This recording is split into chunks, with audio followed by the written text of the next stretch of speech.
Hello everyone and welcome to the third video of special discussion. I'm your host Maruf and today with me as usual I have T. Howdy ho, guys. Alright, so let's start the discussion. And on Monday we got a new fighter, or not necessarily a new fighter but it's a new post, which states today's fighter 32 Ike. Ike's side smash tag is extremely powerful, but leaves him open, so you'll need to read your opponent's moves carefully. You could choose between his Path of Radiance and Radiant Dawn costumes. So Ike, a Brawl veteran, again great to see him back. And something really good about him is that he's not just another Mart clone slash semi-clone. They made him really similar to how he looked in Brawl. Yeah, it's because his Brawl costume is from Path of Radiance. In Fire Emblem, or like in the Fire Emblem games, Path of Radiance and Radiant Dawn are like both of his games, and his Brawl costume is based on Path of Radiance, and Smash 4 costume is based on Radiant Dawn. Oh, I see, yeah. It's cool to have both of the costumes available in the same game. Fortunately, Ike has been playable in the demo builds of Smash Ultimate, so we know a lot of stuff about him, a lot of changes that he got from Smash 4. Yeah, there's been quite a few changes, not just aesthetically. Yeah, definitely. I will move on to those. And first off, right off the bat, that I noticed was that he got a new voice actor, and interestingly, it's the same voice actor he got in Fire Emblem Heroes. Yeah, that's right. Fire Emblem Heroes, the mobile game. And another thing, this is a bit off topic, but I've been playing Octopath Traveler recently, and Alphen, the male healer, the apothecary, he has the same voice actor as Ike's new voice. Wow, that's interesting. It's really weird to hear Ike's voice over a healer. And other than that, his Path of Radiance, Radiant Dawn, his costumes he got, and another, and especially on his Radiant Dawn model, it seems like I got some really heavy eye makeup on him. Yeah, he does look kind of cute. uh, I'm not sure how to feel about that, but to us, it's mainly just how he plays. That's what matters to us for the most part. Yeah, And he also got a new idle animation where he stands more similar to his like idle stance in Path of Radiance. that's right, yeah. Moving on from his aesthetic and visual changes in game or like in terms of frame data, his the most notable change that I noticed right off the bat was his up air, and his up air is just like previously his up air was just like a helicopter up air. Now it's like a faster mini version of his up smash. I personally think this is a huge buff for him, in my opinion. Definitely, especially if he still retains his down throw combos.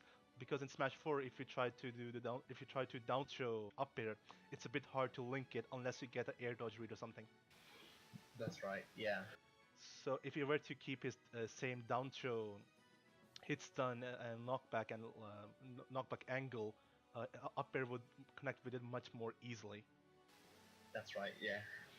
And other than that, his neutral special eruption, when you fully charge it, it now spawns like 3 pillars of fire. Yeah, I'd say that's pretty awesome. It's gonna make edge guarding so much more fun and rewarding when you do it correctly. Yeah, definitely. And it's something really good against characters that have like horizontal recoveries. For instance, like Fox, Falco, or even Little Mac. Yeah.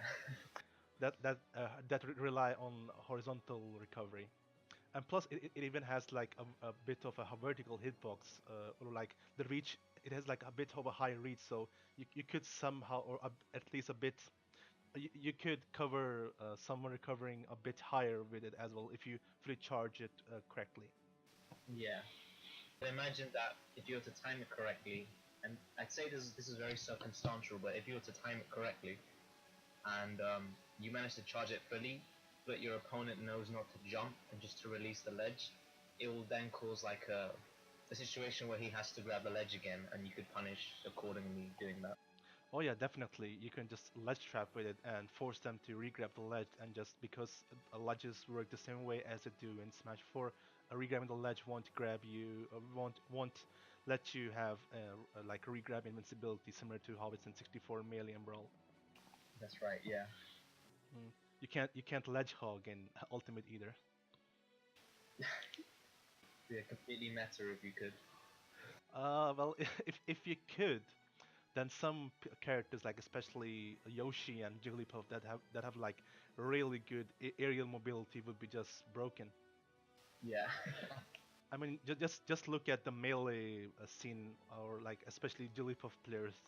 Like I know that in melee there's like a bit. It's not like it's not like strictly banned, but it's really discouraged that if you ledge hog too much, you're on like you can be like penalized for ledge hogging overly. Yeah. That's right. Because and especially like how in melee, if you let go of the ledge at the right time, you still keep ledge in intangibility despite let going of the ledge. Yeah. It's pretty insane what you can do with Jigglypuff on melee, especially with sleep and just. Yeah, just rest combos. You can just combo whenever you want. Yeah. One thing I noticed is that when he counters, there's now like flaming visuals from his Ragnell sword when he successfully counterattacks. Yeah, it's similar to Roy's counter in Smash 4. Like visually, you can see actual blue fire now. True. So hopefully that actually buffs his counter's range or hitbox size. Yeah. Because in Smash 4 it's easy to miss the counter with Ike as well, and a good example is Palutina's counter, which is just what is that hitbox? Yeah. Wow. There are like some several other moves as well, like you got a Robin's dash attack where he's like, eh. All right, before moving on to tomorrow or Tuesday's update, we got a memory pause for Ike translated by Source Gaming. You wanna go ahead, T? Sure. Ike's first appearance was in the GameCube title Path of Radiance. He doesn't say much and gets straight to the point, but deep down he's kind-hearted. Ike is a warrior that wields a two-handed blade with ease and also appears in the game sequel Radiant Dawn.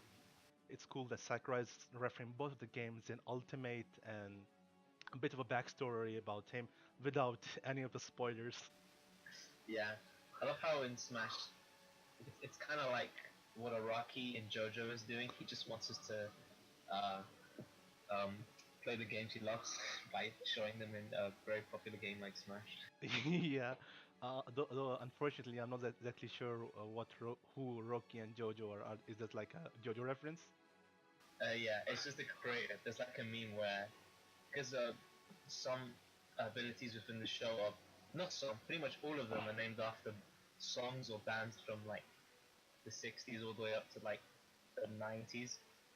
And there's a joke that he just wants us to listen to his mixtape. Okay, so basically the animators are just memeing by referencing old 20th century memes.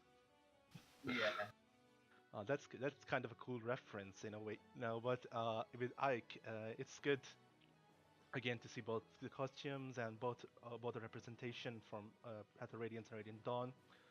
For me, I'll personally stick to the Radiant Dawn version because I haven't played any of Ike's mainline Fire Emblem games, and I never really played Brawl that much, or at least didn't really play competitively. Smash 4 was again my first competitive game, and I've just kind of like grown to his Radiant Dawn look, so I'll most likely just stick to that costume. yeah.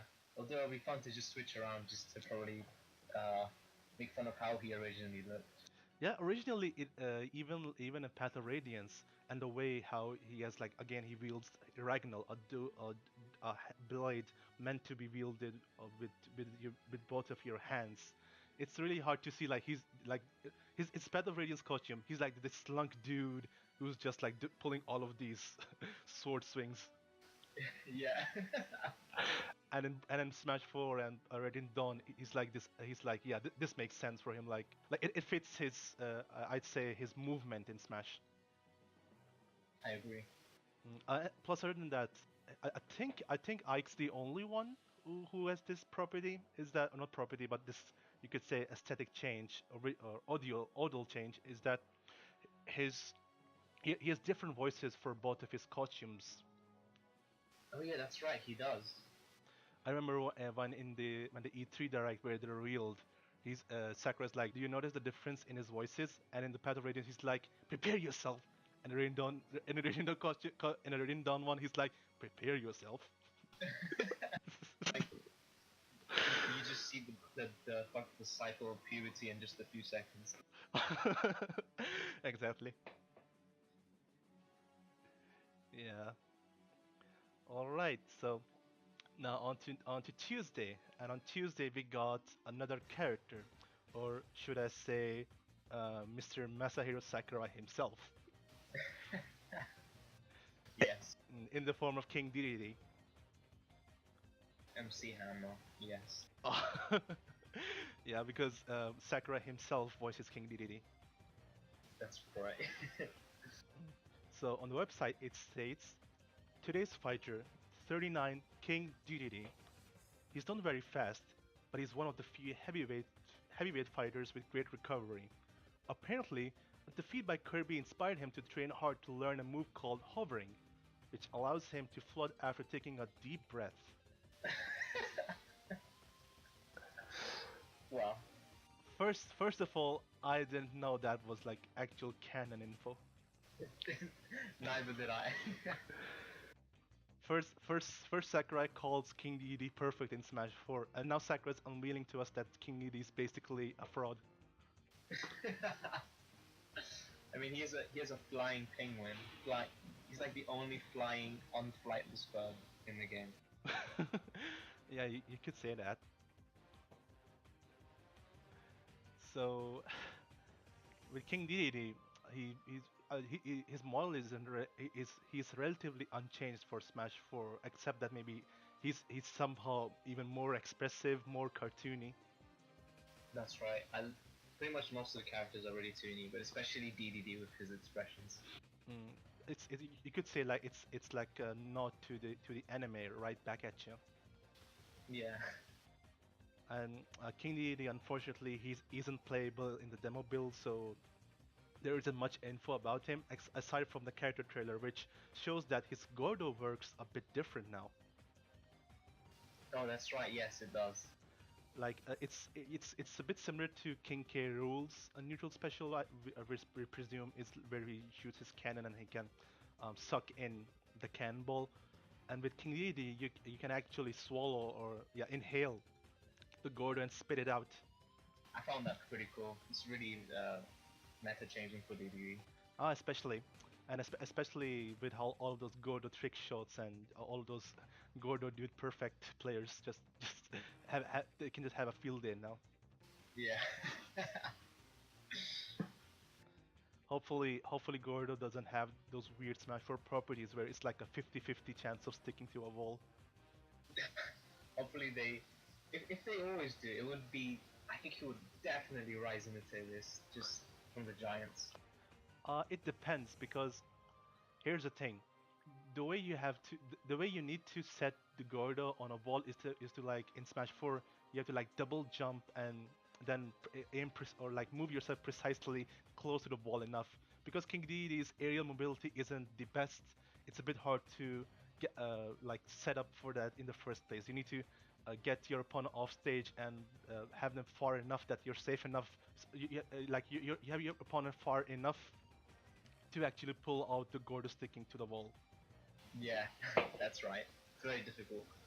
So it depends if it's too easy or a more bit easier than in Smash 4. Then I can see King Dedede maybe be a mid tier. I can see that too. That'd be pretty cool. I'd probably pick him up more. Yeah, definitely. Other than his Gordo changes, he got his new back gear, and his back gear like maybe in terms of animation such, back gear's been like it's been like a recurring move for him in Brawl, in Smash 4, in Ultimate. All of his back gears are different. Yeah, that's actually true. I didn't pick that up. In Brawl, it's like he uses his feet or whatever shoes he has on. In Smash 4, it's like a downward to upward hammer swing, and in Ultimate, it's like a horizontal, like a spin. Yeah, I think that's pretty cool. It looks like it has less landing lag than what I saw, but I'm just assuming. Yeah, overall, all of the moves have at least a frame or up to like 3-4 frames of landing lag reduced. Oh, that's right. Yeah, that is true actually. Another thing, another major thing that I actually I just saw and I was really super confused is that if you watch the trailer, King Dedede can apparently down tilt the other way despite facing the opposite direction. Oh, that's interesting. I didn't notice that. If you were to watch the trailer, there's like a scene where he's down tilting, like he's facing right and he has down tilt. He's sorry, he's facing right and he's crouching, and he without getting to his idle stance, he down tilts the opposite direction. I can imagine that being used for very crazy options for DDD. I personally think it's not like an exclusive, and I don't personally think it's like an exclusive thing for King Dedede. I think this might be with how the whole engine works, especially with how you can use that not use, but you can actually just jab out of or the tilt out of dashes now. Oh yeah, that's right. Yeah, that's actually pretty cool. So even though you can down tilt out of a dash, you can maybe down tilt the opposite direction without getting to your neutral stance. Yeah, I can see that. So I hope that's a universal thing rather than a DDD tech. Yeah. Anything else about King Dedede? um, his down throw has a slightly different animation where he like slams his opponent face first onto the stage, and then he just continues with the attack.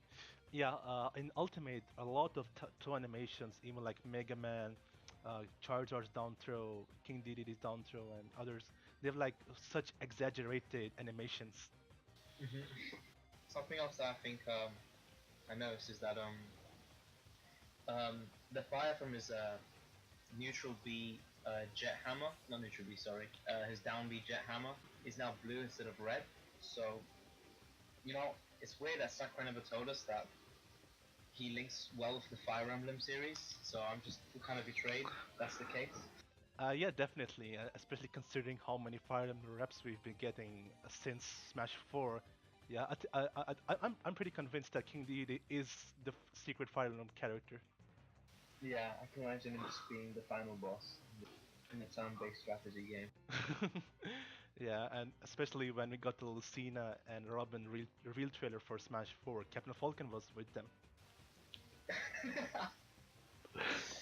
Oh, that's right. Yeah, that's right. I do remember that. I think it pretty much confirms it.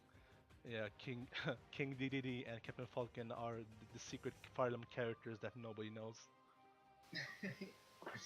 Oh man. Well, before moving on, I would have certainly loved to discuss the character memory, but for whatever reason, there's no character memory for King Dedede. Yeah, it's very bizarre. I think it's just I'm not sure why. It's such a good opportunity for Sakurai just in general. Yeah, but well, oh well. Moving on to next day then, I suppose, is Wednesday, and on Wednesday, just as usual, we begin music previews, and this week's music preview is a theme from Super Mario Brothers 3. You wanna go ahead, T? Today's music. You can now listen to Fortress Boss Super Mario Bros. 3. Enjoy this arrangement by Akihiro Honda while reminiscing about the bosses that we had tried to stand in Mario's way. I listened to this, including Roof, and we both agree that it's really good. It's a very good remix, in my opinion. Oh yeah, it's really really good. Yeah. And especially again, I'm getting off topic again. Again, I've been playing Octopath Traveler recently. It honestly sounds like a secret Super Mario Brothers DLC pack for Octopath Traveler. Yeah, it does sound like it would suit the game's soundtrack. Yeah, when I heard the theme, I just closed my eyes and just imagined like the Koopalings in the on the Octopath Travelers like battle system and setting. It fits so well. especially the violins and the flutes used. They really fit the atmosphere of the game. Yeah. And again, good to see another Super Mario Bros. 3 remix. Previously, we had one in Brawl where it also remixed the Fortress theme, but this one is so much good. Yeah, I agree. This music, as stated before, is composed by Akihiro Honda, and they're one of the composers who worked on Konami games, That's right. and they're one of the sound directors of the Metal Gear series. It only makes sense why this song is so good. Yeah. And right now, this might be again a bit too off topic, but right now they're working for Cygames, and Cygames are the developers of the upcoming mobile game Dragalia Lost. Yes. So it'll be interesting that if we get more music like this, even from the mobile game Dragalia Lost, I'm on it. Yeah. Oh, I'm on it too. That'd be amazing. I'm all about music in games. Oh yeah, definitely. Music is just, even if you don't like the game, or even if the game doesn't really suit you, you're not really having that much fun. Just listening to the music itself is just such a pleasure.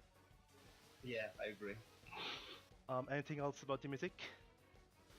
Um, Sounds like something I'll use in my clip compilation when I get Ultimate. Oh, definitely. All right. So on the next day, we got. Oh, sorry, not the next day. On the same day, as per usual, it's with Wednesdays that after a music preview, we get another update. And this update on Wednesday was a stage. This stage being Final Destination, about which the website states today's stage, Final Destination. Though this is a simple stage, with no stage hazards or floating platforms, the background has been updated for this game. Make sure you don't get too distracted and get defeated. Lol. Yeah, Sakurai, Sakura being the being the homie guy and just delivering the PSA as usual. But yeah, what's your opinion on the stage's appearance?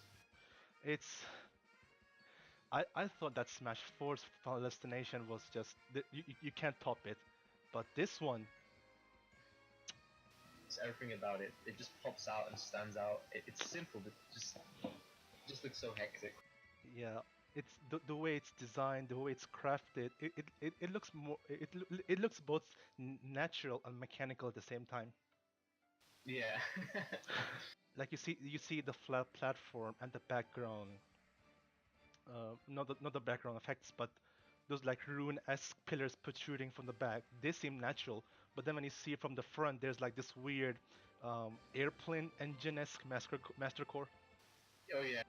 It really gives a feel of like it's like mechanized but natural at the same time. Yeah. And then if you look at the second picture, the one with the dark background, that's just so kind of really ominous. Oh yes, definitely.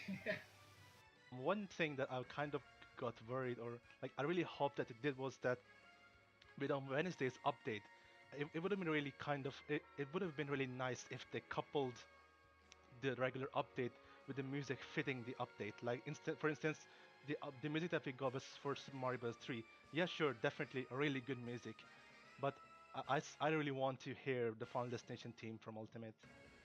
Oh yes, definitely. I'm sure this. I think I'll go unconscious hearing it the first time. I mean, it's great. Like the whole soundtrack in this game is just great, from the menu to the stages. I'm just really excited for this game. Yeah. One thing that I'm really wondering is that what's the battlefield form of this stage going to be? Um, that's interesting. Do you think it would actually have like some sort of platform or a unique layout? Well, it would need to have those three other platforms in order to be a battlefield form version. That's right. Actually, that is true. Because we already have a FD version or Omega version of a vanilla Battlefield. So a Battlefield version of FD. It sounds really weird at first, but it needs to exist. Yeah. I think the closest FD-esque battlefield we have is Battlefield from Melee. Yeah, I think so too. Actually, that is true. Like if you were to remove those three platforms, that stage could very well just be like a traditional Final Destination. That's right. Yeah. The way it's designed, the backgrounds, and it honestly just looks like an FD plus those three platforms from Battlefield. Yeah. Anything else? Um. Nah, I don't think so. I just really love how it looks. Oh, it's just so beautiful. Yeah. All right, so moving on to the next day, and unfortunately for this week, the last day, is a new item being the Alona Executor. You wanna go ahead, T? All right. Today's item: Pokemon Alolan Executor. Check out this old Pokemon. It may seem like it just gets in the way, but it can actually make it harder or easier for you to get a KO depending on where it's placed on the stage. I really actually, I think it's one of my favorites Pokemons that comes out of Pokeballs in the Smash Ultimate game, because it would just be so funny to see the tech shenanigans and the KOs you can do with this. I really love it. I'm not sure about that, but one thing that I do know is that this is going to be a living nightmare for Little Mac. That is true. Especially if here's the thing, if you know that the Pokeball is going to spawn a Alolan Executor, if you know that that you'll get a Alolan Executor, you can just throw the Pokeball at the ledge and Little Mac can't basically recover. Oh no, that is true. Or even if he does recover, he has to like stay in the air and get just re-grab the ledge. Yeah, that is right. Yeah, that's true. Presuming is or just imagine if his feet had windbox. Oh man, I don't think it does, but if it did, it'd just be insane. Yeah. Other than that, it's like a portable solid tall wall. Yeah. Yeah, and characters that can wall jump or have high enough jumps and recoveries are the ones who are able to cross executor up. That's right. I actually wonder, though I don't really think so. Maybe teleporting moves like Mewtwo's up B and Palutena's up B. Do you think they'll able to like teleport or warp past this?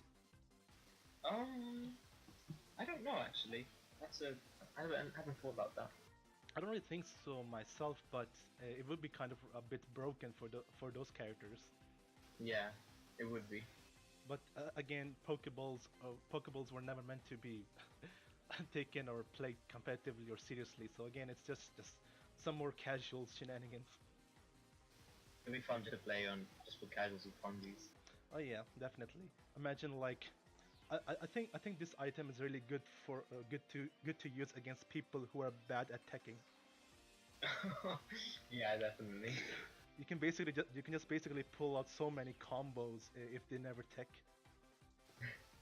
I just looked at the second picture now, and I was wondering maybe characters like Little Mac might be able to recover, but no, there's no way. There's just Yeah, unless they buff his wall jump height or just regular jump height, I don't think so. He'll be able to cross him up.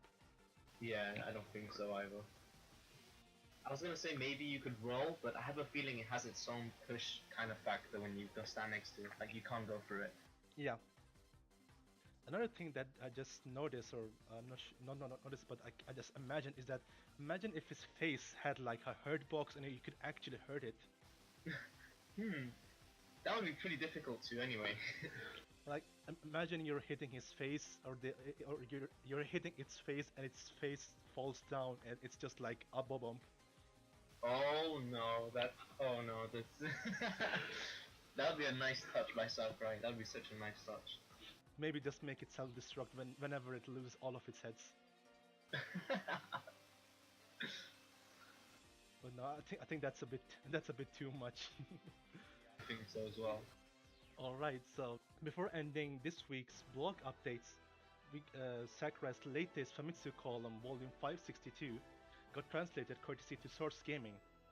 So with the recent Famitsu column being translated and reading through it, What's your opinion on it? Do you agree with Sakurai?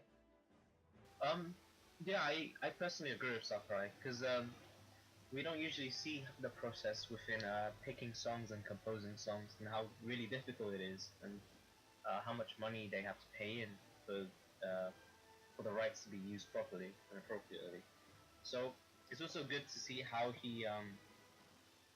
how the songs are actually picked. So he relies on a team, and then he just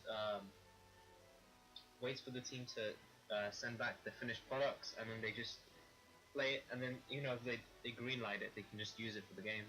It's really interesting that they put trust in the actual companies that run um, uh, their appropriate series like Sega or other companies. So that was pretty cool. Yes, certainly. And one thing that a lot of people, or one thing that's been bugging a lot to a lot of people, including myself, is that, like, yeah, sure, it's true that they have to pay for the rights of the music that's being used, and especially for a game that's being released globally around the world. Unfortunately, Final Fantasy still has the same music tracks. Oh, that is true. It does still have the same music tracks. So maybe it's most likely because of Square Enix not really like handling it the way other companies are doing it, or it's likely the reason that like paying for the rights and getting those rights to be used in Smash Ultimate or Smash Bros in general can be a bit hard for them. Yeah, there's a lot of obstacles that Sakurai and his team have to face when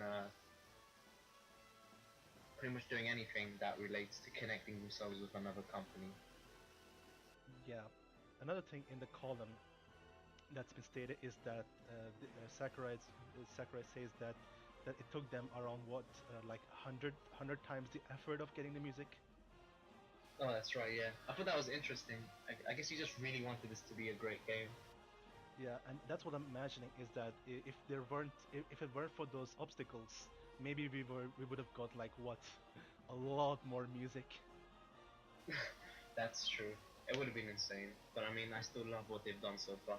Yeah, even at this point, it's honestly just pure like it's basically they're just like giving us free candy at this point.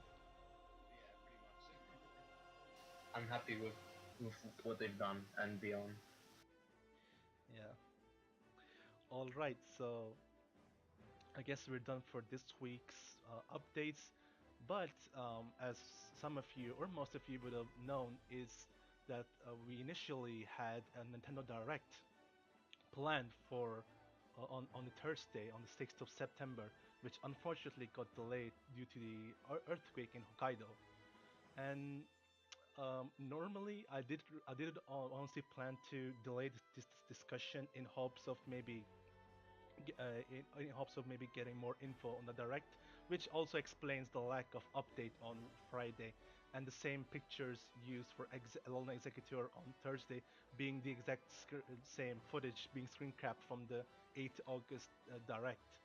So about the Nintendo Direct being delayed and due to the disaster that occurred in Japan, it's really sad to see just happening out of nowhere. Yeah, it's really hard for us gamers to just have to feel really saddened about unexpected events that occur. Yeah, certainly, because in such situations, safety comes first. There's nothing you can do about it. You just have to, instead, what we as like overseas gamers should be instead sending our prayers to the folks in Japan. Yeah, I agree. I agree. So hopefully, I hope that whatever they're facing right now, or however it's going with them, it hopefully gets resolved as soon as possible. Yeah, So yeah, I guess that's all for this week's update. yeah. So, what do you think overall about this week? Was it good? How did you feel about it? Um, I think it was good. I think it's good as every other week. I enjoyed the music. I enjoyed what they said about the characters. Obviously, it's unfortunate about what's happened with the disaster, but I highly appreciate and love what they're doing with what they can right now. Of course, same. It's just the same for me as well. It's uh, with every week, it's just like waiting for the music because music is like to be the guaranteed stuff. You'll know it's the new stuff about Ultimate. But now at the end of the week, seeing the direct being postponed and the earthquake, just it's really sad to just sad to hear about that. But this is a bit of an unpopular opinion or just more of a personal thing, is that I'm actually low-key happy that it got delayed. Because for me, the direct would have aired at the exact midnight between Thursday and Friday. Right, it was a bit of an inconvenience if it happened to you. Yeah, and even for fellow Europeans, like even for you, I guess it would have been around what, 11 p.m. Yeah. Yeah, and for like I know Europe usually gets screwed with Nintendo Direct timings, but especially for me in the midnight, this more bit of a spoiler alert. But initially planned to react to the Direct and upload it, and then do this week's discussion. But now that the Direct got delayed, I think I'm kind of happy that it got delayed. Otherwise, it would have been really hectic for me. Yeah, it would. That's right. I guess it's a blessing in disguise for you. Yeah, definitely. Sure, you could put it that way. But TLDR, it's just sad to see the direct getting delayed. Yeah, I agree. All right, so that's all for this week's update. Let us know in the comments what do you feel about this week's update, and be sure to look for next week's update. In case if there's an update, in case if we miss an update after Thursday's update, it would likely because of the direct being delayed or whatever other circumstance. If we skipped any other important info, we're sure to discuss it by next week's discussion video. So until then, guys, see you all in next week's video. Goodbye. Goodbye. See you guys.